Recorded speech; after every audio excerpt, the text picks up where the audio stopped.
Mark, Hey, Paul. what, what you reading? Oh, just a little historical book on Fort Frederica here on St. Simon's Island on a beautiful vacation. Wow. And you're taking time to do this. You are committed to your craft, sir. Wasn't planning on it. You just interrupted me. This was totally unexpected. Okay. We are going to get into Night Terrors Week 4 right after this.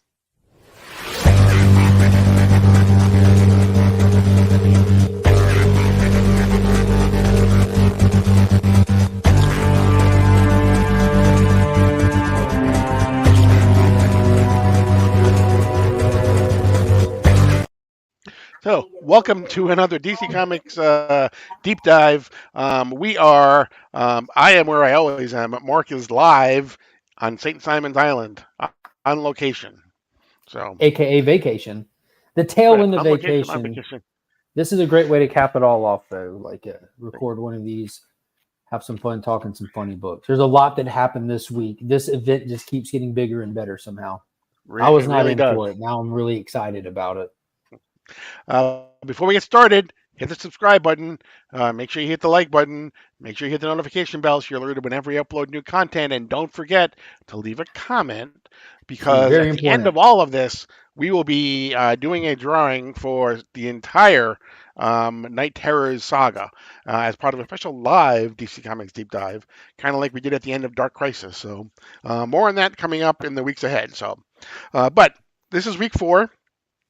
We have 5 tie-ins again because there's 5 tie-ins every single week, but we also have the main title as well. We have Night Terrors number 2. Sorry, yes, Night Terrors number 2, as well as a printed on the first try correct copy. So, I knew they could do it. right, the green was gone for a second, and if you know anything about DC Comics, you cannot have a comic without the green. So, You gotta have it. um, exactly, just as Swamp Thing. So, Night Terrors number 2 picks up almost exactly where Night Terrors number 1 ended up, just after Boston Brand Deadman has resurrected Wesley Dodds. And has basically said, "Hello, welcome back to life."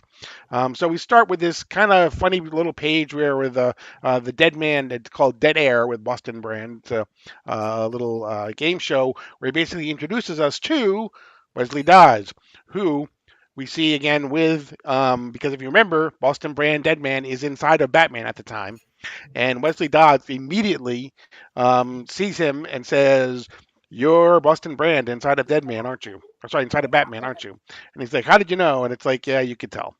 Um, so we find, and we get right off from the start, we find that we get some of the exposition, some of the backstory on the Nightmare Stone, and we find that it is actually tied to one of Wesley Dodd's old cases. And so it is basically Wesley Dodd was basically trying to stop this cult almost, and so he goes in and he finds these people who are about to sacrifice a person, and he incorrectly identifies this person that they're sacrificing as a sacrificial lamb. Come to find out that he is actually the ringleader, and he was trying to be sacrificed to fulfill the what it was he was The trying to do. ritual. So much so that he takes his own life. Exactly. He stabs himself and he says, to nightmares we die. And so Wesley Dodd was not able to stop what was going on there. We find out a couple things that we learn about insomnia and about the sleepless terrors and everything, sleepless nights. We find that it is said that it is important to wake the people because the longer that they are asleep, the less connected they are to their physical bodies. And so if they don't wake them up in time, they may never be able to wake them up at all. He basically says, that he needs to go and work. He wants to go and find out what's going on. Dead Man says to Wesley Dodge, "You probably, we should probably just let you go back to sleep and and rest in peace." And Wesley's like, "No, this has to do with an old case of mine. I need to see this through to the end." And Batman Deadman says, "Well, no one would be around now, I don't think." And then we cut really quickly to another place where we see some of the people that are currently connected to insomnia, and we see basically uh, Insomnia goes into this group. These are these sleepless nights, and he basically shows who's in control. He shoves a bag of money down somebody's throat, and then he says, "We need to find Deadman." Because it's probably important that it may be hidden in the waking world as opposed to in the sleeping world. So we then jump to Terrific Tech. We find Mr. Terrific. Michael Holt is basically in this recovery tank, which shall not be named. Um, and um, and we basically then see Batman, Deadman, go into these convulsions, and it is said, it is. He asks him, is this basically Batman again trying to push Deadman out? Because if you remember earlier in the series, Batman was able to push Deadman out of himself, and he says, no. Basically, what happened was when we were connected before, we're still somewhat connected, and that he can see Insomnia's nightmares. Um, and then that jumps us back to before all the Lazarus planet, and all this stuff happened, and we see John D and Insomnia basically inside Arkham Asylum. Um, we find out that is very close to when the Justice League basically died, and then came back from the dead, because there's a mention of Black Adam and everything, and the Justice League being dead, and that basically just kind of throws off John D. And Yeah, the television report of the heroes returning. Right. And so he's like, how come they get to come back from the dead, but we don't? What makes them so special? And as they go along, they basically, they get into this fight. An orderly basically sticks a hypodermic in the back of John D.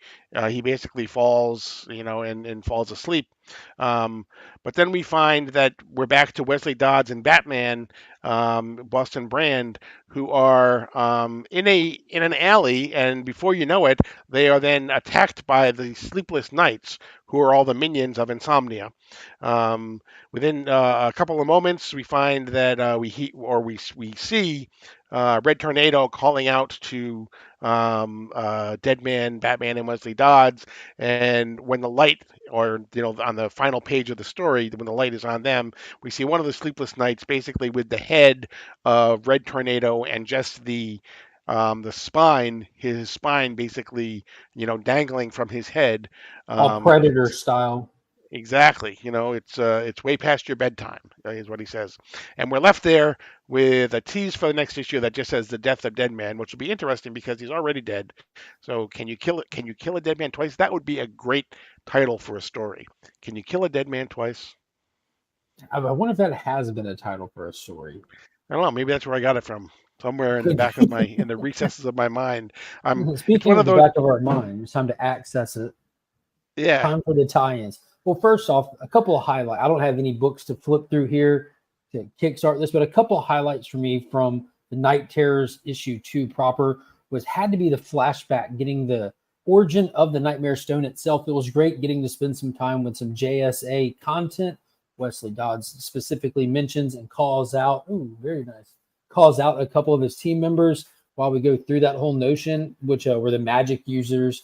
It was the Spectre, Alan Scott, as well as Dr. Fate. And it was really cool getting a glimpse of how they tied up loose ends along the way here with all this old cult that brought this stone into existence. Where are all those people now? Well, we actually see Insomnia visited the relative of that cult leader, and he's now off the board, and just a quick little passing scene. So it's really, really good writing in this, really smart. And they're keeping it really honed in on the story itself, on Insomnia, on the Dreamstone, and just making sure that rabbit trails along the way are just getting buried. And I thought that was really well. Yeah, and to your point too, one of the things that Wesley Dodds says is he says that he was told by Dr. Fate, Inspector, and Green Lantern that any power that can bridge the dream world with the waking world is extremely powerful. So he basically that's Joshua Williamson basically setting it up and saying, hey, this isn't the old Dreamstone that we have. This thing is going to be a lot more powerful than that. Yeah. So now, time to go into the. Let's talk about Action Comics. So the first All one right, is I'm ready. I'm okay. ready. So It's just pow- one story, right? two stories. It's Power Girl in the first story, and then it's the family in the And second then the story. family said, "All right, got it. I remember. All right, you ready for the synopsis?" I'm ready. All right, the book takes off, and we're on Krypton with Power Girl, which is unusual. Her Krypton has gone, her world is gone. We already know that where we are and what we're seeing has to be fabricated, and she's almost in like a lover's dream. Like she's sitting there talking to a male suitor who they clearly are hitting it off, and then all of a sudden he wants to harm her, and it scares her, and he wants to harm her because once she's disfigured, no one will love her but him. So she goes running for her life back home. She gets inside of her house and locks this guy out, only to find that her parents are a twisted version of her parents that want nothing to do with her and want to leave her. And she came home too quick and caught them in the process of leaving. And they pretty much open the door and throw her to the wolves of this crazy boyfriend before she realizes that this is not real, and she starts getting a lock on all of it. Correct. And so as she's beating, so far so good. As she is starts to believe that none of this is real, her boyfriend then turns into Kal-El, who basically pushes a button on the front of her suit, that is basically her on and off button, and he carries her off. Dumps her into this almost like this giant, what would be like a giant trash Scrapyard. compactor type of. Yeah, Yeah. exactly. He's like, this Um, one's malfunction. We'll have to try again. And as she's going up the compactor, she's kind of looking, and she gets compacted and wakes up in the next little Correct. nightmare. Where she now is with Omen, who has been her companion since she's been one of the backstories of Action Comics. Yeah, since Um, she was enhanced by the Lazarus event. right, exactly. And so we see her with Omen, and we see this play going on. It's basically a Shakespeare play that's going on, and it's her, and she's getting booed off the stage. And so then we switch to her, and now she's trapped inside of this diamond, and we end up seeing her again one more time. We see her basically with now Streaky the Super Cat makes an appearance, and Streaky the Super Cat uses his heat vision eyes, cuts a hole right through the middle of Omen, um, And and Omen just laughs about it. right, exactly. And so she does this what's called a system reboot, and then we find once again, then we find this time we see Omen is basically pulling the strings to Power Girl. Now, did you think So about how actual smart this was? Like all these little things she went through. So the fear of her missing her family and her loved ones back home, mhm, the fear of not being worth anything, being trash, just another carbon copy of a Supergirl, the fear of embarrassment, the whole like everyone has stage fright, that being humiliated feeling, the feeling of losing her best friend, like all of those actual very specific to this character's fears were all in play in this issue. right, with the last one being the fear, I thought it was the fear of her being used by other people Mhm. because that's the last one with someone else pulling her Yeah, strings. So absolutely. yeah, so she goes through a whole range of fears here, that are her nightmares, and we'll see where that goes in the second story. But the backup story was it's called the Stuff of Nightmares. And And it this was. was written by Philip Kennedy Johnson, Oh, drawn that by explains it. drawn by Nico Miko. Ion. So yeah, exactly. So it's not often he does interior work. No, this was Um, phenomenal. This one I it really loved. You was. have the super family. At least you have the twins. You have Connor Kent, and then you have Mhm. Superman of China. I forget the dude's name. Right, And then you have Natasha, right. Steele's niece. And they're all sitting at home watching a scary movie together, enjoying their evening, questioning if we should even be watching the scary movie with the kids, if they're old enough, blah, blah, blah. But the conversation gets brought up of the recent battle that just ended against Hank Henshaw. The first time a lot of these characters really had to deal with this kind of thing, and how he's gone into the Phantom Zone, but he was still able to access all this technology to come through and attack us. Could he do it again? And they assure the kids that he could not. And they all go to bed. They ask if Connor can stay. He says, of course. And while Connor is, and there's this creepy panel where while the kids are in the back scared, they kind of get up and walk through the room. And in the background of the panel, you see Connor's shadow like up in the air getting attacked by something. Fast forward, Connor is completely taken over by Hank Henshaw. He's a grotesque version of cyborg Connor Kent, and he just starts attacking. It's a straight action issue, just attack and take over and assimilating the super family that is inside of the house. And they just Natasha comes in, hammer swinging, doesn't work, gets assimilated, and it looks like it's kind of just leaving the kids were the last one standing, if I'm not mistaken. Correct. And so there's a battle that goes on between the kids and Connor Kent, and it looks as though Connor is about to win. And then the very last panel, we see that not only is Connor now taken over by Hank Henshaw, but so has Crypto. Crypto has been taken over by Hank Henshaw as well. So exactly. So we'll see where that one goes in the next issue as well. So. Detective Comics. Crap. This is one of these stories. Like Hellraiser right here. Oh my God. Yeah. And this is one of those stories where, like Liam Sharp, where if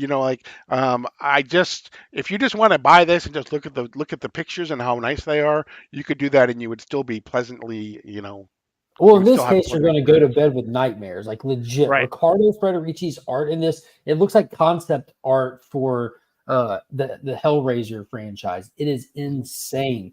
This book was great. You find Jim Gordon. It's a Jim Gordon story specific, and you follow Jim Gordon just getting his bearings on things and setting the scene. Nothing too important, but what he starts tracking down a case pretty quick, right? He follows some people in underground, and things are just kind of weird and whatnot. And you pretty much just come up to a cult, like a little 3-man cult is what it looks like. And these people are wearing outfits where they distort their appearance with them, where it looks like they have just like one large eye, and they're using this technology that exists in this dreamscape, which they're pretty self-aware that it is a dreamscape in some aspect of it, but they're summoning pretty much ancient deities, gods of old, so that they can ask them for the tools that they need in order to go forward and fix Gotham. And as in any of these situations, the tools that they need is money, is power, is influence. So Gordon jumps in and tries to stop him, or he's present in the time that the gods grant these wishes, and he's actually granted a wish in the Crossfire. And you get these monstrous versions of people, like it's almost like a Wishmaster twist. Like you're not just getting handed money, you're not getting like just handed status or anything. And these terrors, these absolute terrors, go on a rampage, and Gordon's stuck in the crossfires of it, trying to survive because he's afflicted with, now he's shattering like glass, cocking a gun is shattering him, and so forth and so on. His companion that's been with him the past couple of months dies on the scene, gets burned to death by one of these creatures, and they recognize Gordon as someone who's attempted to save Gotham in the past, but they'll take it from here kind of thing. It was wicked book. Right, and you can see here just the drawing. I mean, the drawing of Batman and how grotesque he is with that one eye and everything. And it's like, I knew him from before when he did the Warworld stuff, but even when he just continues to show exactly, he can draw horror better than. Exactly. So yeah, this is again. Even if you don't like the story, buy it for just for the art as well. So good news, the story was fantastic. Right. Titans. This basically is go ahead. I said lame. This book was so boring.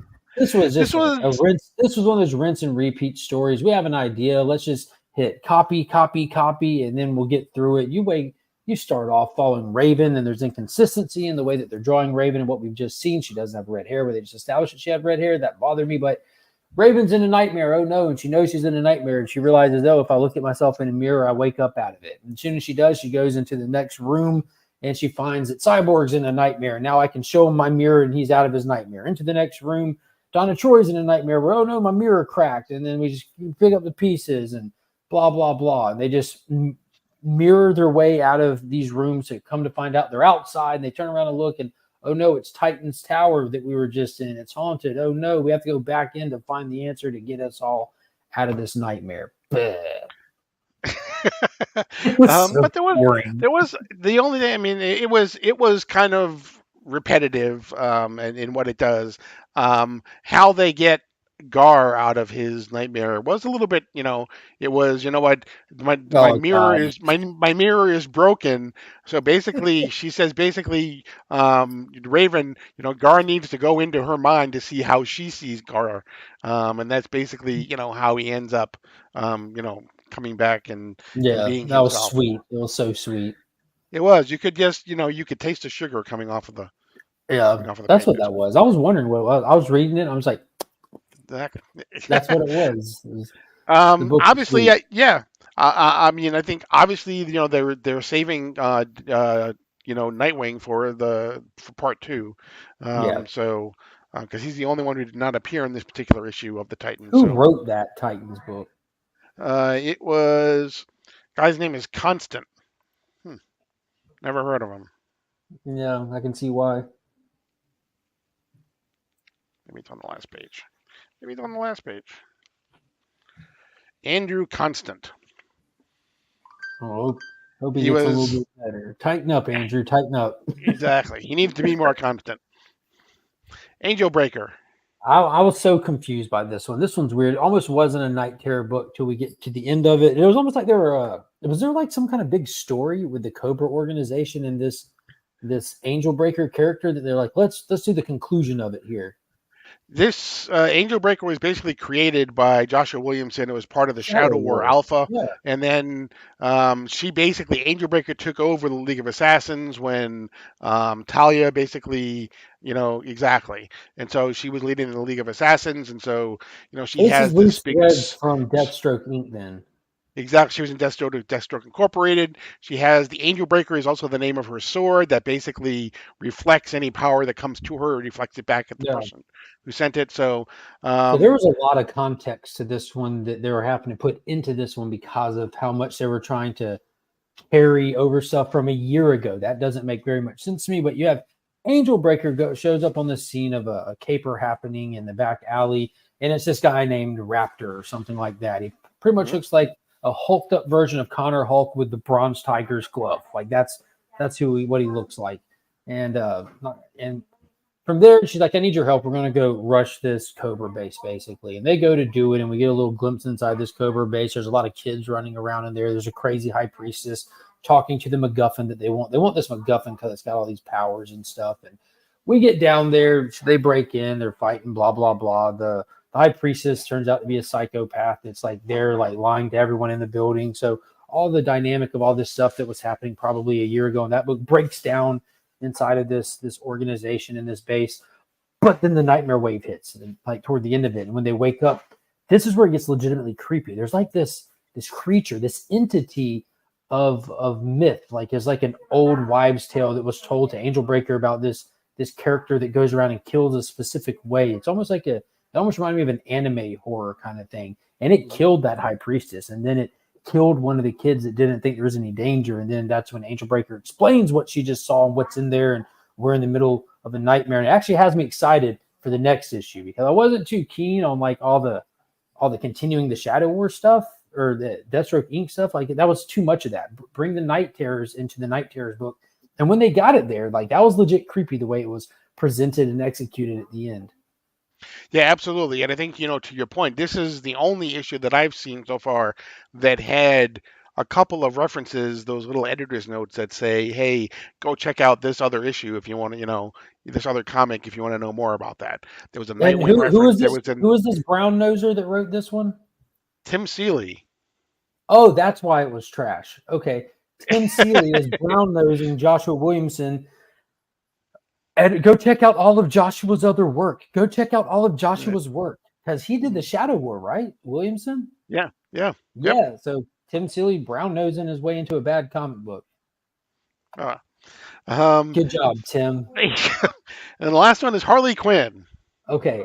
I got to eat crow again because the books that I named that I'm the least excited about reading was Punchline and Harley Quinn, and so far they have been like Punchline was the single best issue like written so far out of this whole thing. That was just impressive, and this is like that comic book crack that I love, where it's just like let's go in as meta as we can get into like this was amazing.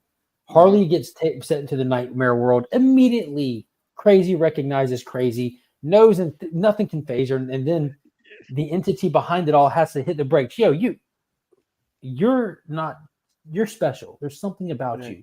I want you to take things a step farther. I want you to choose your own ending to this. Choose your own reality. I want you to help put all of this together, and hands her a copy of Multiversity that Grant Morrison worked on years ago. It's the who's who of the DC multiverse, and she starts flipping through it and everything. And this is like almost like the architect in the Matrix Reloaded type thing. And she's flipping through, looking at all these other worlds, going into them, realizing that as she goes into them, things will be happy. It all falls apart. She goes into like a pirate version world, a vampire version world. She just wants to cause havoc and be the bad guy. But she figures out that in every one of these worlds, they don't work out because she's not working with the Justice League. She's not working with the Justice League. And by the end of it, she finds out that her nightmare is that she might be a good guy pretty much. So the Justice League wants her. Like, I'm like, yo, this was so fun. This was so ridiculously fun. It was crazy.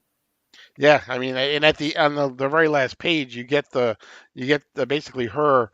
There's a second short story, but you basically get her in the fetal position, lying amongst the pages of Multiversity, saying, my nightmare is, being in the Justice League is my nightmare.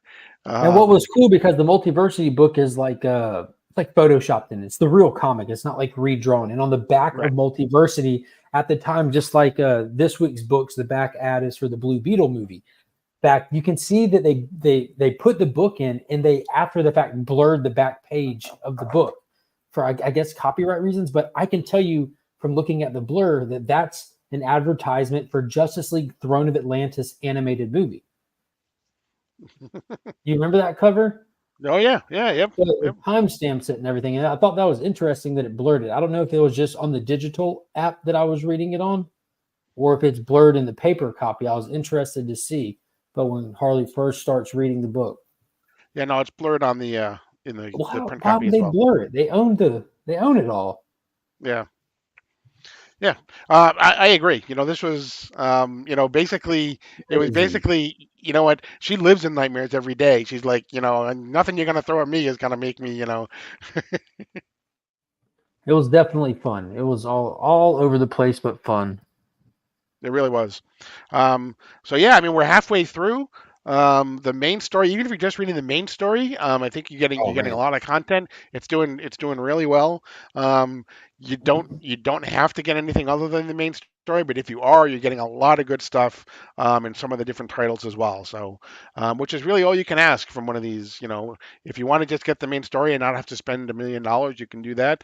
But there's other stuff out there if you want to add in some appetizers and throw in some dessert and things like that. So, yeah. So far, I think Josh Williamson is as he's shepherding this, he's doing a really doing a phenomenal job. Yeah. But that's going to do it for this edition of DC Comics Deep Dive. Again, don't forget to subscribe. Don't forget to hit the like button. Don't forget to hit the notification bell. Don't forget to leave a comment in this and all of the other videos that we've done, because at the end, we're going to do a special live DC Comics Deep Dive where we will be giving away the entire Night Terrors saga, including all the tie-ins. And we're going to go back to one of the videos. We don't know which one yet. We'll first pick the video, and then once we pick the video, we will go in and pick a comment from that video. So leave a comment in every video. And like we did last time, we also will have some giveaways for the people that are live in the chat that night as well. So, but again, that's it. I am Paul. He is Mark. But we are Legion. And you are now leaving Sector 2815.